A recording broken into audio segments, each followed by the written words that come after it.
आज भले ही भारत और चीन जैसे देशों की आबादी दिन ब दिन बढ़ती जा रही है, वहीं इस दुनिया में एक देश ऐसा भी है वहाँ लोगों की कमी है। यानी इस देश में एक शहर के अलावा आपको लोग ढूंढने से भी नहीं मिलेंगे।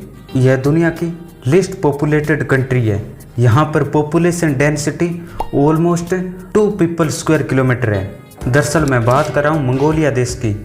जब हम मंगोलिया का नाम सुनते हैं तो बहुत से लोगों के मन में चंगेज़ खान का नाम सबसे पहले आता है। मंगोलिया लैंड एरिया के हिसाब से यह 1.6 मिलियन किलोमीटर है, लेकिन आपको जानकर हैरानी होगी कि मंगोलिया की जनसंख्या सिर्फ 33 लाख है। यानी दुनिया का 18वां सबसे बड़ा देश की जनसंख्या केवल 33 लाख है। लेकिन आपको हैरानी इस बात से भी होगी कि मंगोलिया की 48% जनसंख्या मंगोलिया की राजधानी उलान बातोर में रहती है। लेकिन उलान बातोर पूरे मंगोलिया का केवल 0.39% हिस्सा है। यानी 1.6 मिलियन लोग जो केवल 0.93% जमीन पर रहते हैं। बाकी 1.6 मिलियन लोग पूरे मंगोलिया के 99.7% जमीन पर रहते हैं। यानी केवल एक शहर में मंगोलिया की आधी आबादी रहती है, वहीं बाकी जनसंख्या पूरे मंगोलिया में रहती है। उलान बातोर की पॉपुलेशन पूरे मंगोलिया की औसत पॉपुलेशन डेंसिटी को कम कर देती है।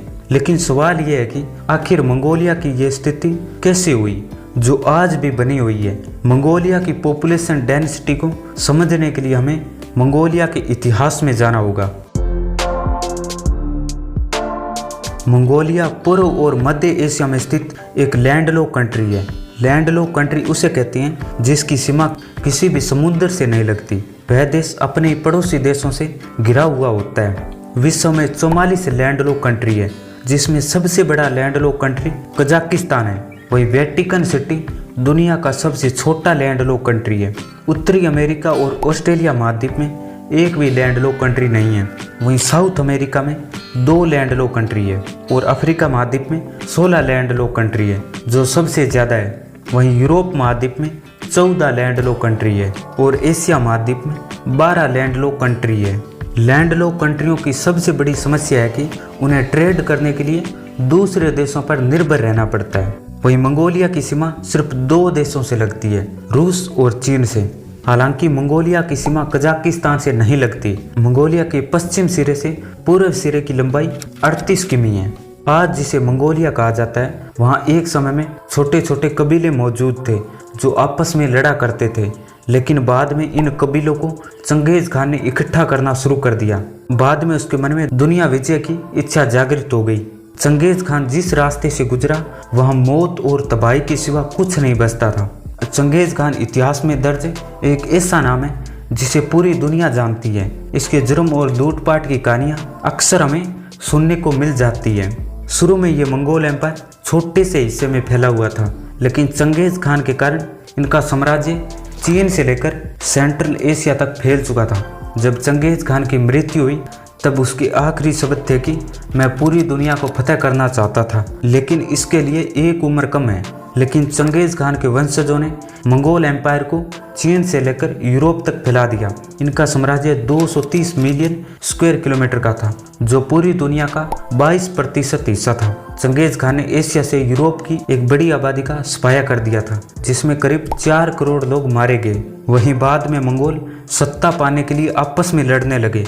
इस कारण अब मंगोल एम्पायर 4 हिस्सों में बट गया था। मंगोल एम्पायर का यूरोप में गोल्डन हार्ट, सेंट्रल एशिया में चगताई सल्तनत, ईरान की तरफ से इल्हाई सल्तनत, वही चीन और आज के मंगोलिया में युआन डायनेस्टी में बढ़ चुका था। इसके बाद धीरे धीरे मंगोल एम्पायर खत्म हो गया और फिर इनका शासन केवल अपने इलाकों तक सिमट कर रह गया। 1691 से 1911 तक मंगोलों पर चिंग डायनेस्टी का शासन था, लेकिन 1911 की क्रांति के बाद चिंग डायनेस्टी को खत्म कर दिया और इसके बाद रिपब्लिक ऑफ चाइना की स्थापना हुई। वहीं इसी समय मंगोलों ने खुद को एक स्वतंत्र देश घोषित कर दिया। इसके बाद 1915 में मंगोलों ने रशियन एम्पायर के साथ ट्रीटी ऑफ कयाखाता साइन की, जिसमें रूस ने मंगोलिया को स्वतंत्र देश की मान्यता दी। 1921 में मंगोलियाई क्रांति, जिसमें सोवियत संघ की रेड आर्मी की सहायता से 1924 में मंगोलिया पीपल्स रिपब्लिक की स्थापना हुई और इसी के साथ मंगोलिया दूसरा बड़ा कम्युनिस्ट देश बन गया। वहीं इस समय चीन में एक सिविल वॉर चल रहा था जिसमें कम्युनिस्ट पार्टी की जीत हुई। इसके बाद मंगोलिया ने ROC की जगह पीपुल्स रिपब्लिक ऑफ चाइना को मान्यता दी। 1955 में भारत ने मंगोलिया को एक स्वतंत्र देश की मान्यता दी। मंगोलिया का 99.7% हिस्सा खाली पड़ा है। इसके पीछे क्या रीजन है?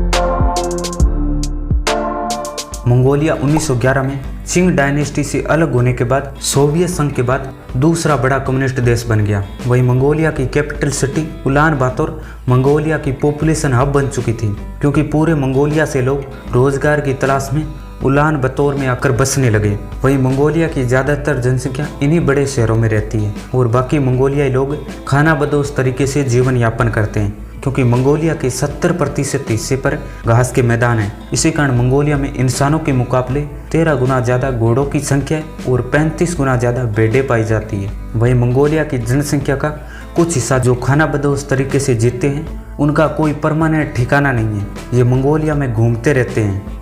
वहीं मंगोलिया का ज़्यादातर हिस्सा खाली होने के पीछे एक कारण है कि 90 के दशक में सोवियत संघ एक बहुत बड़े क्राइसिस से गुजर रहा था। तब सोवियत संघ में मिखाइल गोर्बाचेव जनरल सेक्रेटरी बने। इन्होंने सोवियत संघ की इकोनॉमी को बेहतर करने के लिए 2 नई पॉलिसियां लागू की और इसी माहौल में मंगोलिया ने भी इन्हीं नीतियों को लागू किया।